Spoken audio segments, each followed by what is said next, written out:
Mantan Jaksa Agung Muda Bidang Tindak Pidana Khusus atau Jampitsus Febri Adriansyah menunjuk Febri Diansyah sebagai kuasa hukumnya. Febri mengungkap bahwa kliennya berharap agar penegakan hukum berjalan secara adil. Mantan Jampitsus Febri Adriansyah menunjuk mantan jubir KPK Febri Diansyah sebagai kuasa hukumnya. Febri Diansyah mendampingi Febri dalam pemeriksaan selama 10 jam. Ia menyebut Febri kooperatif atas pemeriksaan yang dilakukan. Febri mengungkap bahwa kliennya berharap agar penegakan hukum berjalan secara adil. Adapun Febri juga berharap fakta hukum yang ditemukan penyidik dipilah secara jernih. Telah dilakukan sejak sekitar pukul 14 siang. Pak FA kooperatif dan sangat menghormati pemanggilan pemeriksaan oleh penyidik. Tadi proses pemeriksaan berjalan, awalnya pemeriksaan sebagai saksi karena surat panggilannya adalah sebagai saksi untuk sprindik dugaan TPPU. Kemudian setelah proses pemeriksaan berjalan sampai dengan sekitar pukul 19 malam ini, pukul 7 malam, penyidik menginformasikan status Pak FA adalah sebagai tersangka, sekaligus memberikan 2 dokumen. 1 dokumen penetapan tersangka dan 2 dokumen penahanan.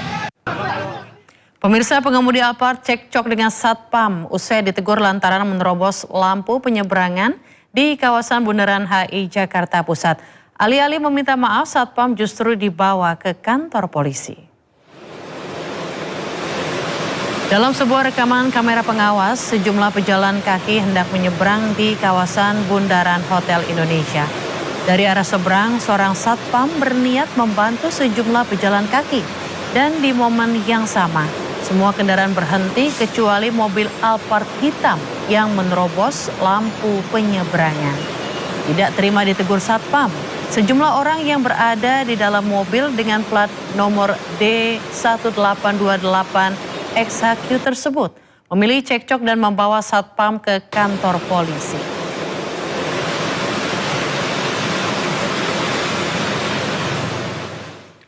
Ya, pengakuan soal sudah ada perdamaian di kasus Bundaran HI itu ternyata ada bantahan. Satpam Victor Hareva mengaku sempat ditunjukkan KTA pelaku dan ditegur tak ada hak untuk menyetop mobil Alphard hitam tersebut dan mengancam akan menghubungi vendor untuk memecatnya. Bilang ini semua, bilang itu, saya juga aparat, emang kamu doang yang aparat. Sampai dia ngambil KTA-nya, tunjukin ke saya juga aparat. Setelah kepala pospolnya datang, kami duduk di dalam, dan saudara saya sudah memberitahu kronologinya, dan kepala pospolnya menyampaikan ke saya, kamu salah, kamu tidak ada hak untuk memukul kaca mobil. Nah, setelah kepala pospolnya bilang tersebut, orang tersebut, yang 3 orang menanyakan vendor saya, dan akan ke vendor saya segera untuk saya dikeluarkan atau dipecat. Karena saya tidak ada jalan keluar, saya salaman kepada beliau dan bersujud, minta maaf, saya salah, saya akan jadikan pengalaman saya, pedoman saya untuk kedepannya. Nah, setelah itu mereka mau keluar di pintu pospol. Padahal saya sudah salaman 2 kali ke mereka. Kerak baju saya ini diangkat sama supirnya, giniin di atas sambil ngomong di hadapan saya, "Oke, jangan kayak preman di sini. Kamu kerja yang benar aja. Tatap mata saya." Tim penasihat hukum dari Saudara Vicol atau Saudara FH, ya, security di Bundaran HI yang beberapa waktu lalu ya mengalami intimidasi dari pengendara mobil Alphard yang menerobos lampu merah. Ya, dalam pernyataannya Bapak Kapolsek mengatakan telah ada perdamaian, telah dibantu difasilitasi mediasi. Ya, klien kami pada saat itu, Pak, disinyalir dijemput oleh oknum yang berpakaian batik, terus dibawa ke kantor polisi, ke pospol. orang lagi di bawah tekanan seperti begitu, itu bukan perdamaian namanya, Pak. Kita kan belajar aturan, Pak. Gitu loh. Maksud saya gini, jangan kita memberikan laporan kepada pimpinan kita, di mana laporannya pun salah. Gitu loh. Ya. Kalau dipaksa salaman ya mungkin bisa. Karena pada saat itu di kirinya oknum, di kanannya juga teman-teman dari Pospol. Siapa yang tidak tertekan, Pak, mentalnya? Berita terkait Satpam Bundaran HI ternyata sudah sampai di telinga Gubernur Jakarta Pramono Anung. Pramono menegaskan Satpam tersebut tidak bersalah dan akan mengusut pelaku intimidasi dari mobil Alphard hitam. Pertama adalah untuk nasibnya Satpam saya akan meminta untuk tidak dipecat atau diberhentikan. Bahkan yang bersangkutan sebenarnya malah menjalankan tugas dengan baik sekali. Dan terlihat bahwa mobil Alphard itulah yang kemudian melanggar. Dan kemudian kami juga mendapatkan laporan bahwa mobil yang pakai plat itu adalah plat palsu.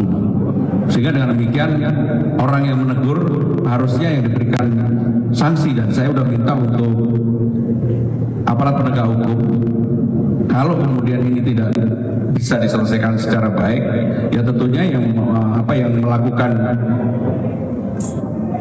seakan-akan berkuasa begitu, pada dia salah itu harus diberi sanksi. Jadi untuk satpamnya sekali lagi saya minta untuk tidak dipecat dan tetap dipekerjakan seperti biasa, karena satpam inilah yang menjalankan tugas dan semua orang melihat dari CCTV maupun CCTV yang lebih lengkap yang sebenarnya dimiliki oleh pemerintah. Seorang ayah di Belitung ditangkap polisi lantaran tega menyetubuhi anak kandungnya yang masih berusia 13 tahun. Pelaku juga menjajakan korban ke pria hidung belang. Seorang pria disergap polisi di Pelabuhan Pulau Belitung, Bangka Belitung. Pria berusia 37 tahun ini melakukan tindak pidana persetubuhan terhadap anak di bawah umur yang tidak lain merupakan anak kandungnya sendiri.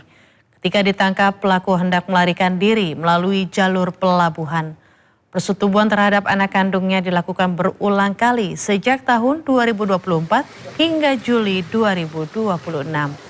Parahnya lagi, pelaku juga tega menjual korban ke pria hidung belang dengan tarif Rp300.000 sekali kencan. Semua uang hasil prostitusi diambil oleh pelaku. Akibat peristiwa ini, korban berusia 13 tahun mengalami tekanan, ancaman, dan intimidasi. Hubungan dengan korban, posisi tinggal dengan tim DVI di Bidokes Polda Sulawesi Selatan kembali berhasil mengidentifikasi seorang korban tenggelamnya kapal KM Nurul Salsa Jumat malam. Usai diidentifikasi, korban langsung diserahkan ke pihak keluarga. Satu kantong jenazah korban kapal tenggelam KM Nurul Salsa yang ditemukan berhasil teridentifikasi oleh tim DVI Bidokes Polda Sulawesi Selatan kurang dari 12 jam. Korban diketahui bernama Haspi, berjenis kelamin laki-laki, warga desa Makminasa, Kabupaten Kepulauan Selayar. Usai diidentifikasi, korban langsung diserah terimakan ke pihak keluarga yang diwakili Polres Kabupaten Selayar. Tim DVI gabungan telah berhasil mengidentifikasi total 3 korban dari 3 kantong jenazah yang diterima. Hingga kini petugas masih mencari 14 korban hilang. Sementara itu polisi masih terkendala kondisi para saksi untuk penyelidikan tenggelamnya kapal KM Nurul Salsa. Saksi juga merupakan korban dari kecelakaan. Ini kemudian ketua tim dari